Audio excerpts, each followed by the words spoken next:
Greetings, friends. I'm here at a place that was formative for me. This is what used to be the Ardmore Bar back in 1984.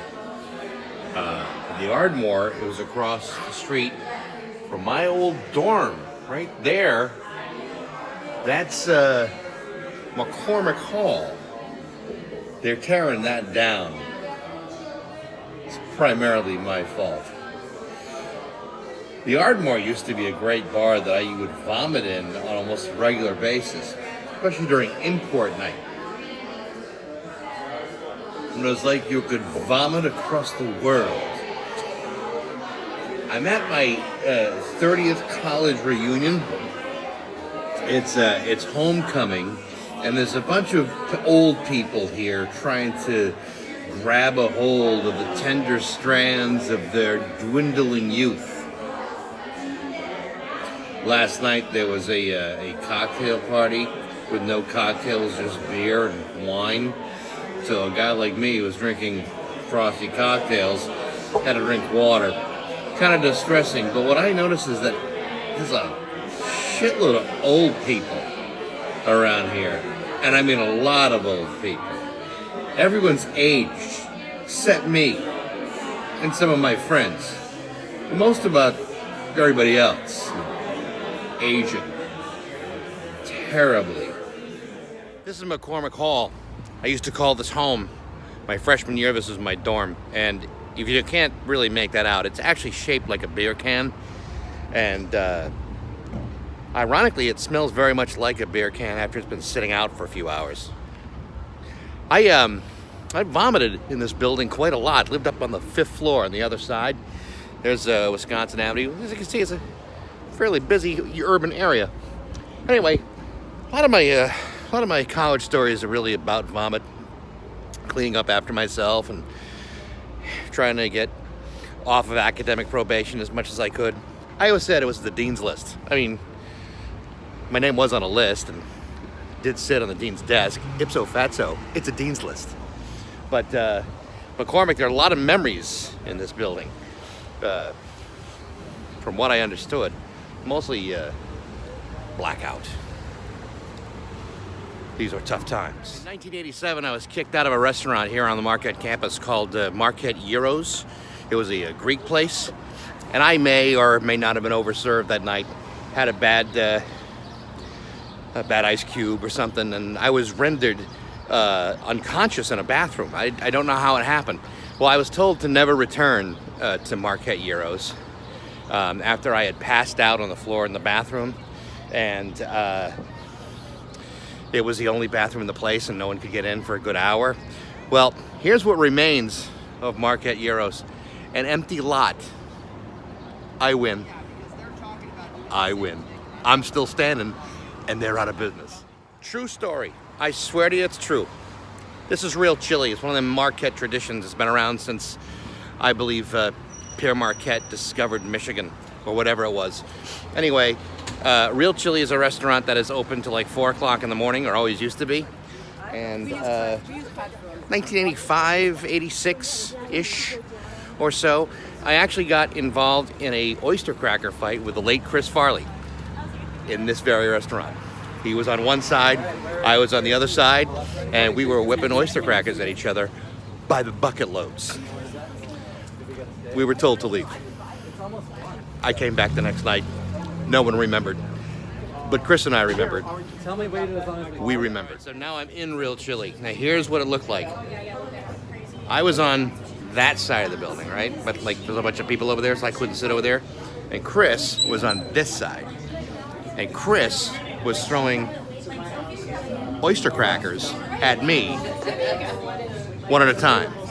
So then I decided to start throwing 5 at a time, or however many I could get away with.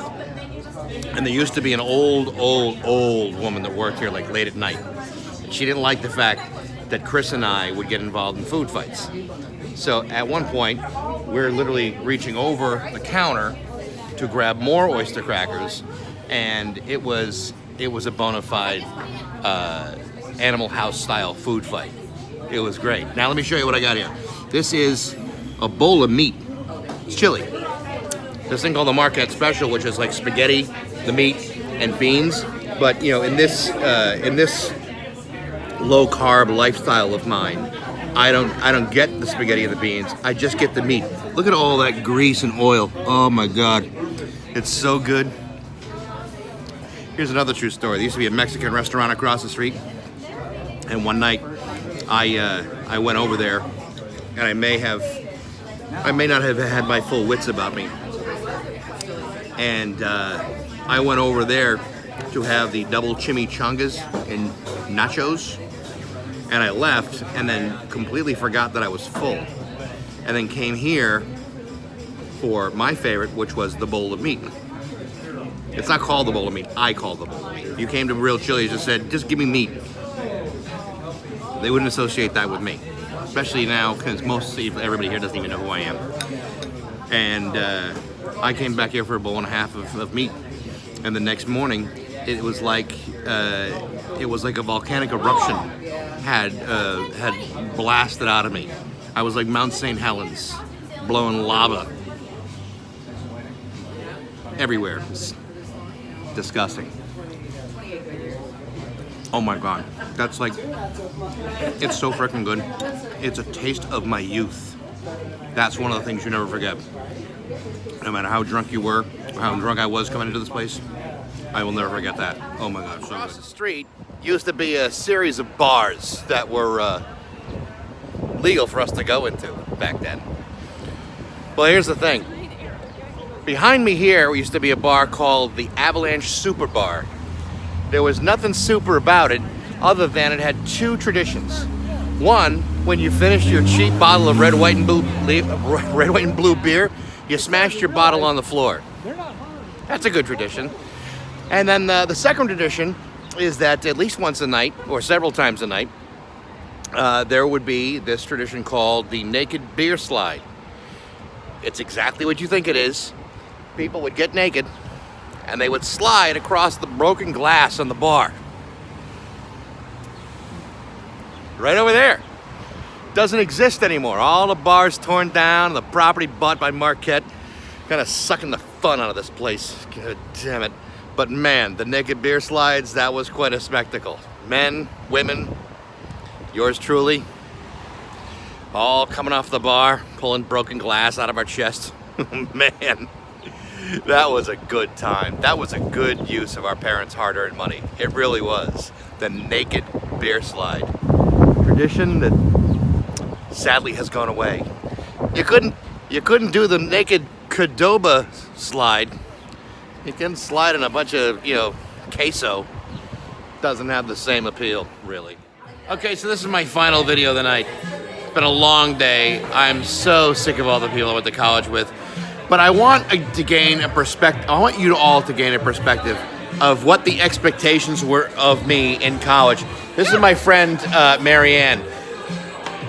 In less than 5,000 words, what were your expectations of me in college? Go ahead, Go ahead. Breathing, and that's about it. All right. This is my former roommate Jay. Jay, what were your expectations? I don't even know if we had any expectations. I still don't. All right, this is my friend Sue. Drinking and more drinking. And this is my friend Kristen. I went to college to have fun. That's what Yeah, see, they're all full. They're drunk. Listen, I've given you pretty much a whole tour of my college experience, and frankly, it was disappointing.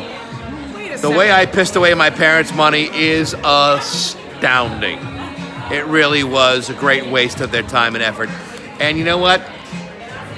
To go through 5.5 years of college so I could professionally play Led Zeppelin CDs is really a sad waste of money. So anyway, that's the end, pretty much end of my reunion experience.